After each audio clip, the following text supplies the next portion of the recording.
জামায়াতের নেতা এই হাফেজ তাজুল ইসলাম, এই খেলাফত মজলিস নেতা এই মাওলানা এই আহমদ বিলাল সহ বিভিন্ন সংগঠনের নেতৃবৃন্দ আমরা দেখতে পাচ্ছি, তারা উপস্থিত রয়েছেন।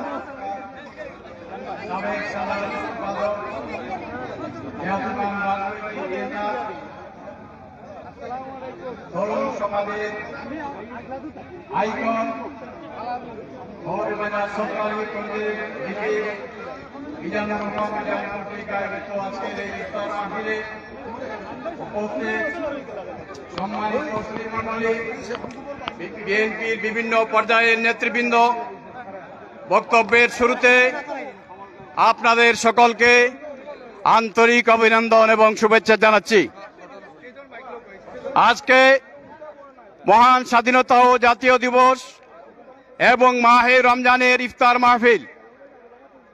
আপনারা সবাই জানেন এই মহান স্বাধীনতা অর্জন হয়েছিল বাংলাদেশের অর্থনৈতিক মুক্তির জন্য, বাংলাদেশের রাজনৈতিক স্বাধীনতার জন্য, বাংলাদেশের সামাজিক স্বাধীনতার জন্য।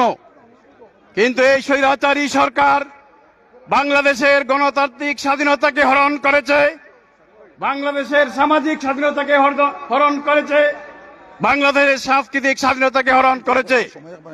আমরা তীব্র প্রতিবাদ ও নিন্দা জানাই এবং আগামীতে একটি মানবিক বাংলাদেশ বিনির্মাণে সকলকে ঐক্যবদ্ধভাবে কাজ করার জন্য আহ্বান জানিয়ে আমি আমার বক্তব্য এখানেই শেষ করছি। ধন্যবাদ সকলকে।